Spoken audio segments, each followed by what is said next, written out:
You're listening to the Author Stories Podcast, bringing you the story behind the stories and the storytellers. Margaret White, Terry Brooks, Sheena Kamal, Matthew Quick, J.T. Ellison, Walt D. Williams, Brad Thor, Corey, Dr. O, Brandon Sanderson, Robin Mom, Ernest Klein, Jim Butcher, Sherwin Harris. Visit hankgarner.com for archives of all the shows. Today's guest is Katrin Schumann. Authors. I have a fantastic new service to tell you about. It's called PubSite. PubSite is a service to help you build your very own website, your home on the web, where you can promote your work and give your fans a place to connect with you. PubSite is a website platform that allows every author, regardless of budget, to have a great-looking professional website developed by the book marketing professionals at FSB Associates. PubSite is the new, easy-to-use DIY website builder developed specifically for books and authors. Whether you're an author of one book or 20, or a small publisher, PubSite allows you to build, design, and most importantly, update your website pain-free. No need to be dependent on a designer or webmaster to make a small but costly change to your website. Save the money and do it yourself. PubSite is the best platform for authors because it's a book-centric platform. PubSite was built just for authors and small publishers. Every design, feature, and layout is book-centric. They have customized designs for you to use. It's easy to build. No coding or HTML is necessary to create a stunning, professional-looking website with all the features you want. Get a custom domain name, yourname.com. It's simple to update. You can add all of your books, add a blog and a book tour, sell from any retailer, manage your email list and social media, and even do e-commerce. Build your website with a 14-day free trial, then pay just $19.99 per month, which includes hosting. And we offer packages starting at $499 to set up the website for you. Pub-site.com, the place to help authors find their home on the web.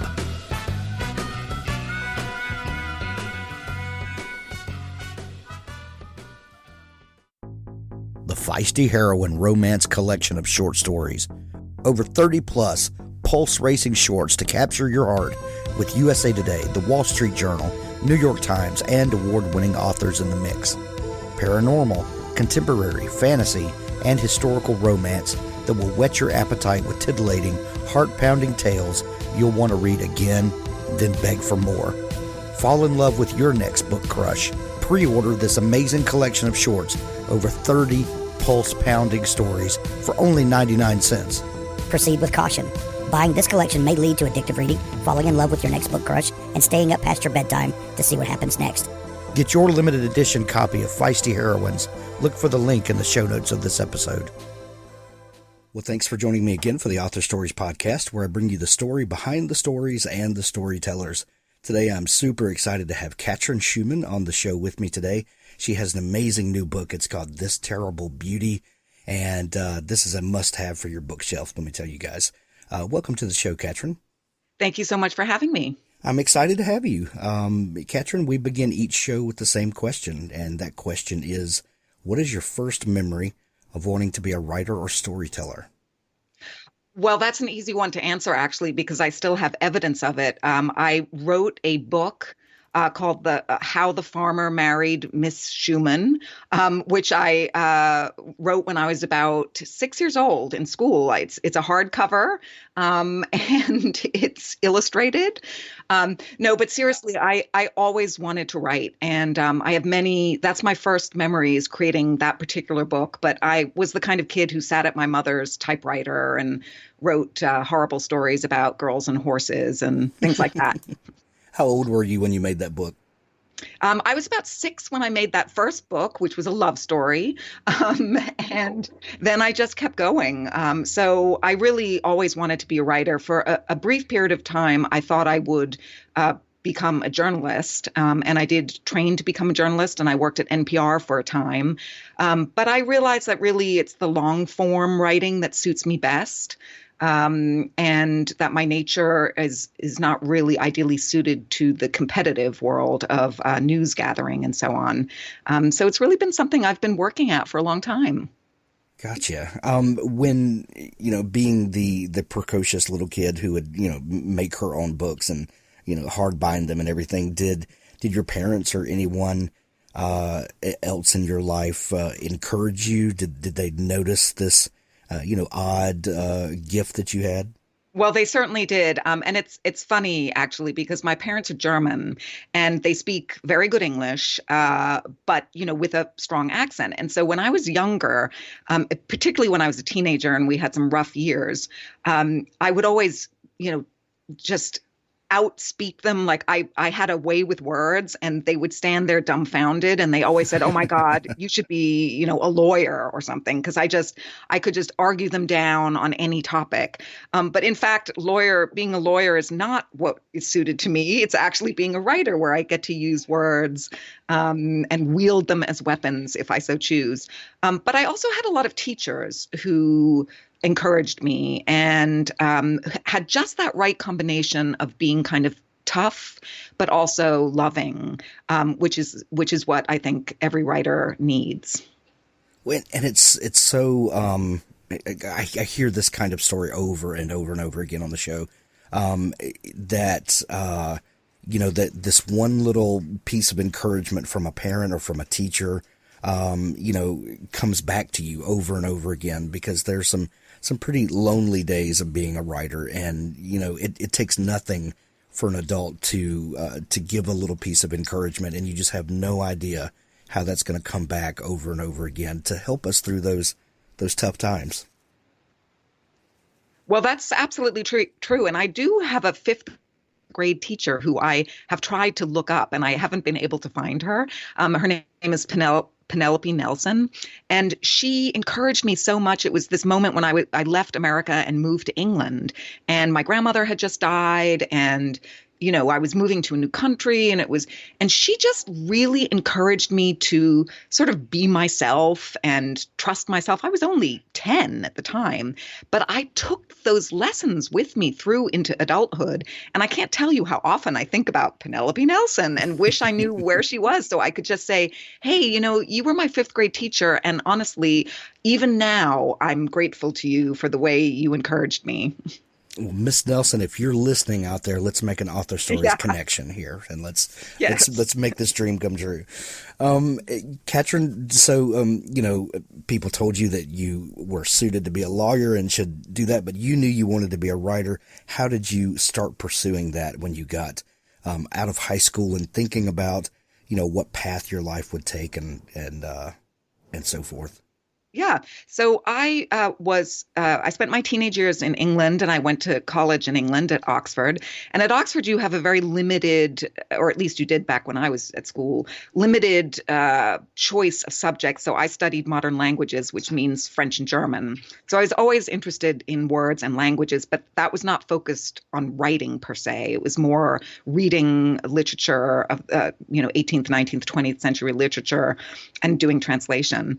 And then when I graduated, I just knew I wanted to write, and I ended up at graduate school at Stanford doing a journalism degree, which was fantastic, really interesting, and taught me a lot about how journalists work and how to gather information and how to write under deadline and how to be persistent and all those good skills, thorough and persistent and truthful, and how to write good dialogue and so on. But then when I started working in that field after graduating from grad school, it didn't take me that long to realize that it was really not in my nature to kind of be cutthroat and to dig for the story. And I was more of a behind the scenes kind of person. And so I just started to marry those two interests and ended up developing a career in which I would do collaborative nonfiction writing. Like I worked on a whole number of nonfiction books, which is sort of, my journalistic skills helped me in that endeavor. So I wrote and published a number of nonfiction books, and all along I then also worked on fiction, and always novels. So I'm very interested in your history.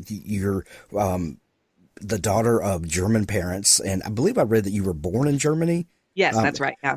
And then you grew up in Brooklyn, and then also spent time in England, and then going to school in England and America. Having this sort of broad base of what you maybe consider home, how do you feel like that affects the stories that you write, or maybe the kind of outlook that you take in telling stories?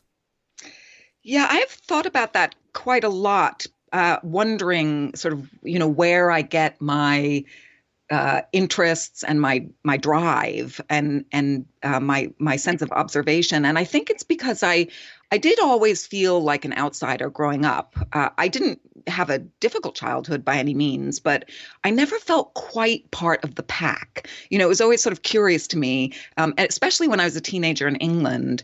I always felt a little bit like I didn't quite understand the rules. So I think I became just a very observant person. I was rather quiet, but I also loved socializing. So I would watch and I would observe and I would kind of wonder what was motivating people. And so I think I have a deep interest in that idea of how we become who we are and how we can feel like we really belong. And in terms of my novels, what ends up happening is setting is incredibly important to me and kind of complicated. I can't really write a book unless it's set somewhere that I feel really connected to. And since I don't have that very strong sense of my own homeland, I'm not English, but I'm very nostalgic for London because I spent 14 years there. And I lived in Brooklyn, but I'm not a Brooklynite. So I don't really have that strong sense of, this is my homeland. And I guess that questioning comes through in my books. I'm always asking questions and looking at things from a variety of different angles. Right. You spent time, you wrote nonfiction, and there's, a few of those on Amazon. They seem to be family oriented. And what was the draw there to write those books? Well, I am a person who really likes to be productive, and I do love writing and I love to be productive. And what I discovered in my early days writing fiction is that I had more of an urge to see success quicker. And so I realized I could put my skills, my nonfiction writing skills, to use.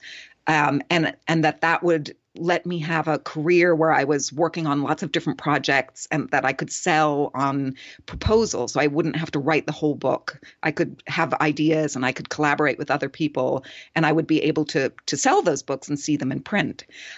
So the books that you're seeing on Amazon are the ones that were traditionally published, where I connected with other writers or people who had a platform or something to say, and then I would facilitate the development of the book and the actual writing. And it just happened, it was sort of accidental, I guess, but that a lot of my nonfiction books ended up being kind of about family dynamics in a very general sense.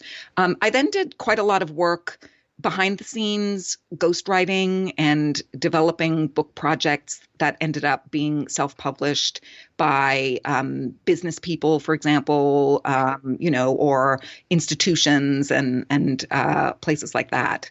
So that was a lot of fun for me, and it helped me feel productive, and I loved to flex my writing muscles. But it wasn't really what my dream was, and all along, I would always noodle around with my stories and my fiction. Well, and speaking of fiction, you published your first novel last year, The Forgotten Hours. I remember when this book came out and what a splash it made. The main character, Katie Gregory, is, and speaking of family dynamics that you talked about in your nonfiction work, this is kind of one of the craziest family dynamics that you can imagine. Right. Katie's father is accused of sexually assaulting her friend, and then there's a trial and all that. He goes to jail, then he gets out. Tell me where this story came from. Where did the character of Katie Gregory come from for you, and how did you start following her on her journey? So this story emerged for me way before the Me Too movement broke into a national conversation. And it was kind of triggered by a weird experience I had at a certain point in my life where I had two friends who were embroiled in the kind of consent and sexual assault issues, but on really opposite ends of the spectrum. And I went along with them on this strange journey. They didn't know each other, so they were unconnected. But I experienced this strange position where I was kind of what I came to think of as a peripheral victim, meaning that nothing happened to me. I wasn't assaulted, and I wasn't, personally involved in these incidences, but I was there on the front lines. I was watching these things unfold, and I felt very torn about, and these were very close friends of mine. I felt really torn about what had actually happened. And it became kind of an obsession of mine how to figure out in instances like this, but also in other circumstances in life, can you always find the truth, and is there a single truth? Do people have different versions of the truth? And then also I was really interested in the idea of loyalty. And that's really driven by my own personality because I'm a very loyal person and I believe in loyalty. But what I came to discover was that loyalty can be blinding, and I wanted to explore all that in the book, and that's what I ended up doing through my main character, Katie, who as a young woman is really torn between believing her father, whom she loves dearly, and her best friend, whom she loves dearly. And I think people can relate to this on many different levels, whether or not it's this particular topic. Where do we find the truth, and how do we believe people and really come to know people for who they really are? Right. Was this the first novel that you had written, or just the first one that you published? It's the first one I published. I actually have a novel in a drawer, as many fiction writers do. Yeah, and that one I haven't looked at for a really long time, so I don't think that one will ever see the light of day. But yeah, I fiddled around with one novel for quite a while. So yeah, The Forgotten Hours was technically my first, but first to be published, put it that way. We talk a lot on the show about the gift of anonymity. Before you publish that first novel, no one knows who you are. No one's expecting anything from you. No one, save for a few family members and friends, maybe knows that you're even working on it. And then after that first one comes out, everything changes, especially when it's a hit and a success like This Terrible Beauty was, or excuse me, like The Forgotten Hours was. So then you need to follow that up. Right. How did you take the success of the past and, relish in it and soak it all up, but then come back to the blank page all over again where, everything starts back to zero? Where did This Terrible Beauty come from? Yeah, so This Terrible Beauty is kind of an interesting story because I've been working on it for a long time. I did not write it in the year between when I published The Forgotten Hours and now. I had been working on it for a while, and I hadn't really massaged it into shape yet. And actually, I have to say what it did for me is it sort of took away a lot of the self-doubt, and I began editing with a certain reader in mind, and I found it actually very helpful. I was driven to try to pull the story together in a way that would be compelling for readers, and I knew that I had a certain challenge because it's a story that's set in the 50s and 60s in East Germany, and I knew that most of my readers were kind of going to vaguely know a little bit about the history, but really wouldn't know the details and wouldn't even know necessarily that they were interested in the details. So I understood that I had to create a narrative that pulls you in because of the personal stories and the characters, and then kind of surreptitiously teaches you a little bit or reveals to you a little bit about what that world was really like.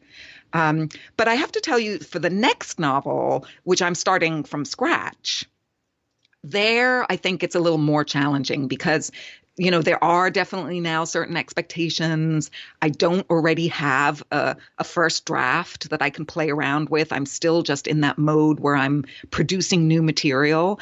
And that's not a comfortable place for me to be as a writer. That's when I'm asking myself all sorts of questions about whether this is really, has legs.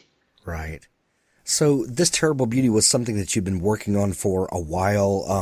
Like you said, it takes place in East Germany.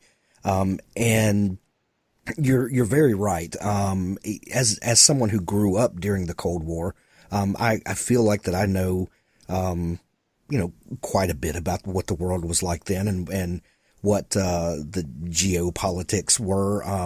My kids, I had to explain to them one day that there was a time when Berlin and Germany were split, and that, and, it kind of blew their mind. But yeah, you bring out details that I didn't know. How personal of a story is this for you? I know that your parents are German. Is there a connection here for you, or this just seem to be a great tapestry to paint on? No, there's a strong connection on many different levels. So growing up, I had heard various stories from my parents, and I did kind of. I did think about what it meant to be a German, in the respect of this conversation around the guilt. And, the Germans were the bad guys. And I'm German. I'm a German national. Does that make me a bad guy? I had thought about it in those kind of abstract terms. But then when the wall came down, I went with my father to Rügen, which is an island on the Baltic in the north. And Rügen fell behind the Iron Curtain, just, by chance of fate, basically.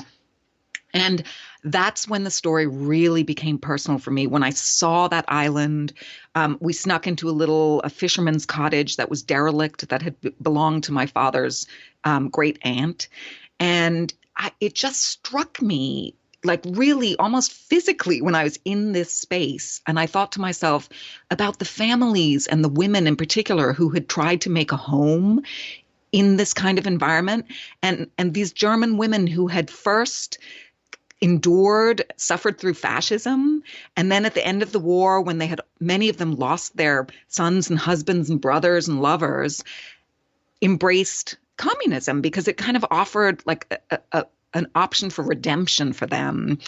And it just made it feel so personal to me. Like, how did they get through that, and what were their hopes and dreams, and how did it all play out?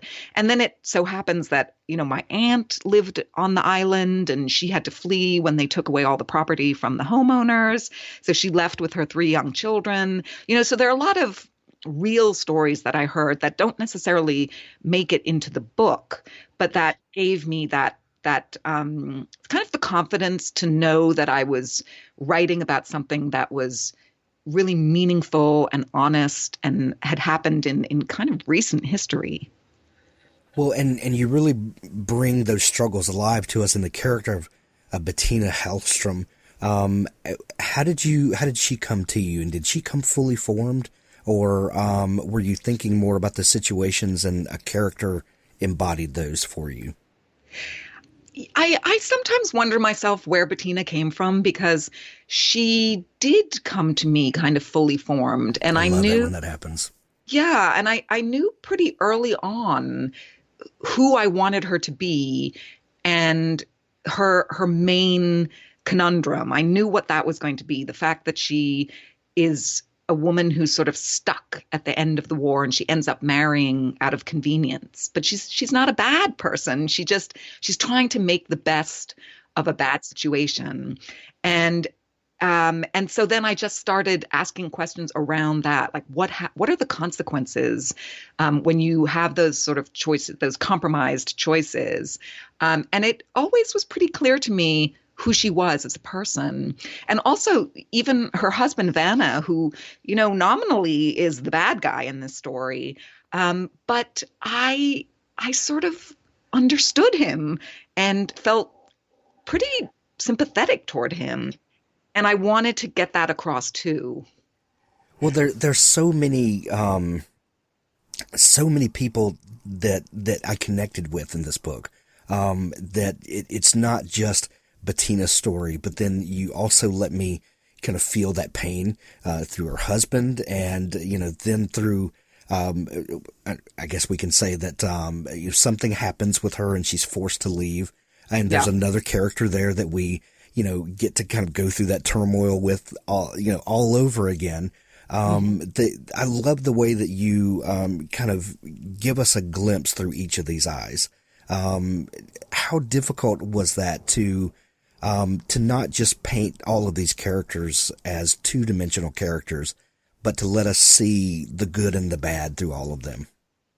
Well, I do think that that's a theme that plays out in all of my fiction, is this idea that we are complicated, nuanced human beings, and that it's dangerous to put people into silos. This person is bad, this person is good. I mean, not to say that there aren't, bad guys around, but I think I'm very interested in that gray area, in what makes people behave in certain ways.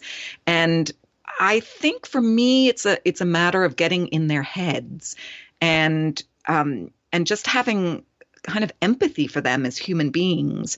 And so even when they do things that are selfish or maybe just even downright wrong, I seek to explain the motivation, so that even if you can't excuse people's behavior, you might have some understanding of what motivated them. And I think it's really interesting. I think in an alternate life, I wouldn't have been a lawyer, but I would have maybe been a psychotherapist or something like that. Well, we tend to judge people on their actions, but then we want to be judged on our motivations. And it's nice to be able to see that in other people and explore that. And I think it makes us more empathetic to the people around us. I hope so. And one of the questions I had when I was writing this book was, for authors, we're always thinking about point of view. What is the point of view in the book, and who is telling the story? And it's important not to get overly complicated and to sort of find the right voice and the right person to tell the story. And in this case, at one point, I had 3 points of view. I had Bettina, the main character, and then her husband, Werner, and then Peter, who is the man that Bettina falls in love with. And so what I ended up having to do was decide, did I really need all those points of view? And for a little while, I was wondering whether I needed Werner's point of view at all. And then I'm really happy that I stuck with telling some of the story from his perspective too, because I think that helps me achieve or get closer to achieving what I was hoping to achieve, which is sort of getting you to understand more deeply how power can corrupt somebody, and why bad, quote unquote, bad people behave the way they do sometimes. And that kind of that touches on the bigger issues, the bigger themes about politics and our yearning for power and control and so on. That was behind some of this book too. In historical fiction, this time period, or especially World War II, is ultra hot right now, and lots of people are exploring these times and characters that live there, and I think it's wonderful because we're losing so many people from that era, and keeping those stories alive is certainly important. I love that you explore the fallout after that period. And because we tend to jump from World War II up to kind of modern times, and we forget how tough it was for so many people, and what it means to really rebuild and to find life after these big events. So I really applaud the work that you've done in this book. It's magnificent. Well, thank you. I mean, I did feel pretty strongly that this is a story that I haven't seen very often. As you say, there is a lot of literature on World War II, and and the Germans are the bad guys most of the time, and I totally understand that. And that's appropriate. I mean, there's a time and a place to look at things from different angles, and it just felt to me like now is an interesting moment, and people might be open to thinking about the ordinary German citizen who wasn't overly political, wasn't particularly involved, just found themselves in this environment, in this world, and suffered for years through the war, led by this, madman. So what happened to those ordinary people who you can't really assign blame to them necessarily just because they're German? And I felt like now is maybe the time that we can think about that and talk about that and see even how it maybe relates to our world today on multiple levels. Well, the book is called This Terrible Beauty. It's there are links to it in the show notes of this episode. Katrin, the book is available in Kindle edition. Is it trade paperback that it's also in? It's also available in hardcover and paperback and audio. And audiobook, I was going to mention. That's wonderful. It's available everywhere now. I highly encourage everyone to go grab a copy. Katrin, if people are just learning about you and want to dig into all the great stuff that you do, I know you've got a great blog where you share writing advice. Is there a place where people can connect with you online? Yes, if you just go to my website, so just Google my name, Katrin Schumann, and my website has all that information, including lots of links to the books and the research that I did for this book, and then, as you mentioned, all blog posts that I've collected over 7 years of writing posts on writing experiences. Excellent. Katrin, this has been so much fun catching up, and we wish you much success on the new book. Great. Thank you so much for having me. It was a pleasure. And have a waiter bring him a martini, which he would down before he hit the... Stay tuned now for an audiobook excerpt from Richard Fox's The Ember War. The near future. Humanity. Structure of story and things like that, but I really enjoyed the creative process. The probe slowed as the sun's heliosphere disrupted the graviton wave it rode in on from the abyss of deep space. Awakened by the sudden deceleration, the probe absorbed the electromagnetic spectrum utilized by its target species and assessed the technological sophistication of the sole sentient species on Earth. The probe adjusted its course to take it into the system's primary. If the humans couldn't survive, with its help, what was to come, then the probe would annihilate itself. There would be no trace of it for the enemy, and no chance of humanity's existence beyond the time it had until the enemy arrived. The probe analyzed filed patents, military expenditures, birth rates, mathematical advancement, and space exploration. The first assessment fell within the margin of error of survival and extinction for humanity. The probe's programming allowed for limited, autonomous decision-making, choice being a rare luxury for the probe's class of artificial intelligence. The probe found itself in a position to choose between ending its mission in the sun's fire and a mathematically improbable defense of humanity, and the potential compromise of its much larger mission. Given the rare opportunity to make its own decision, the probe opted to dither. In the week it took to pass into Jupiter's orbit, the probe took in more data. It scoured the internet for factors to add to the assessment, but the assessment remained the same. Unlikely, but possible. By the time it shot past Mars, the probe still hadn't made a decision. As the time to adjust course for Earth or continue into the Sun approached, the probe conducted a final scan of cloud storage servers for any new information, and found something interesting. While the new information made only a negligible impact on the assessment, the probe adjusted course to Earth. It hadn't traveled all this way for nothing. In the desert south of Phoenix, Arizona, It landed with no more fanfare than a slight thump and a few startled cows. Then it broke into the local cell network and made a call. Mark Ibarra awoke to his phone ringing at max volume, playing a pop ditty that he hated with vehemence. He rolled off the mattress that lay on the floor and crawled on his hands and knees to where his cell was recharging. His roommate, who paid the majority of their rent and got to sleep on an actual bed, grumbled and let off a slew of slurred insults. Mark reached his cell and slapped at it until the offending music ended. He blinked sleep from his eyes and tried to focus on the caller's name on the screen. The only people who'd call at this ungodly hour were his family in Basque country, or maybe Jessica in his applied robotics course wanted a late-night study break. The name on the screen was Answer Me. He closed an eye and reread the name. It was way too early, or too late, depending on one's point of view, for this nonsense. He turned the ringer off and went back to bed. Sleep was about to claim him when the phone rang again, just as loudly as last time, but now with a disco anthem. "Seriously?" his roommate slurred.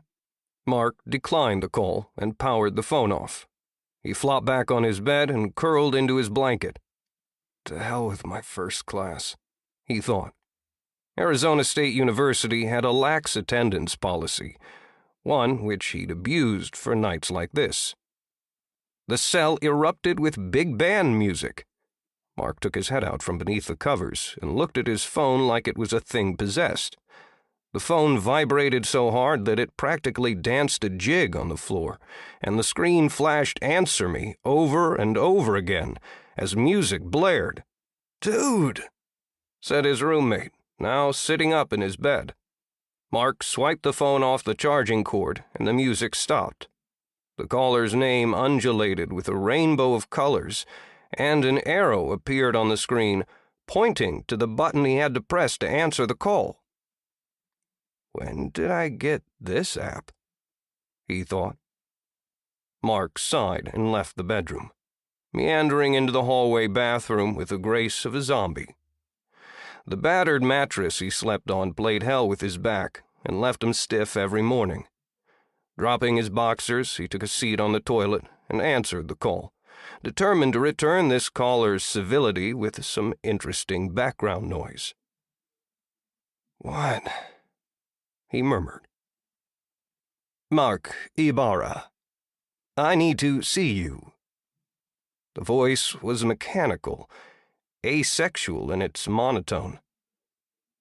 "Do you have any friggin' idea what time it is? Wait, who the hell is this?" "You must come to me immediately. We must discuss the mathematical proof you have stored in document title This Can't Be Right, .doc. Mark shot to his feet. The boxers around his ankles tripped him up, and he stumbled out of the bathroom and fell against the wall. His elbow punched a hole in the drywall, and the cell clattered to the floor. He scooped the phone back up and struggled to breathe as a sudden asthma attack came over him. How? He couldn't finish his question until he found his inhaler in the kitchen, mere steps away in the tiny apartment. He took a deep breath from the inhaler and felt the tightness leave his lungs. That someone knew of his proof was impossible. He'd finished it earlier that night and had encrypted it several times before loading it into a cloud file that shouldn't have been linked to him in any way. "How do you know about that?" he asked. "You must come to me immediately. There is little time. Look at your screen," the robotic voice said. His screen changed to a map program, displaying a pin in an open field just off the highway, connecting Phoenix to the suburb of Maricopa. "Come. Now." Mark grabbed his keys. An hour later, his jeans ripped from scaling a barbed wire fence, Mark was surrounded by desert scrub. The blue of the morning rose behind him, where his beat-up Honda waited on the side of the highway. With his cell to Some things you write now, do they differ in the writing process from plants looked a lot like benign mesquite trees in the darkness. A Native American casino in the distance served as his North Star, helping him keep his bearings. "You're not out here, are you? I'm being punked, aren't I?" he asked the mysterious caller. "You are 9.26 meters to my east-southeast. Punk, decayed wood, used as tinder. Are you on fire?" the caller said. Mark rolled his eyes. This wasn't the first time the caller had used the non-standard meanings of words during what passed as conversation between the two. Mark had tried to get the caller to explain how he knew about his theorem and why they had to meet in the middle of the desert. The caller had refused to say anything. He would only reiterate that Mark had to come quickly to see him, chiding him every time Mark deviated from the provided driving directions.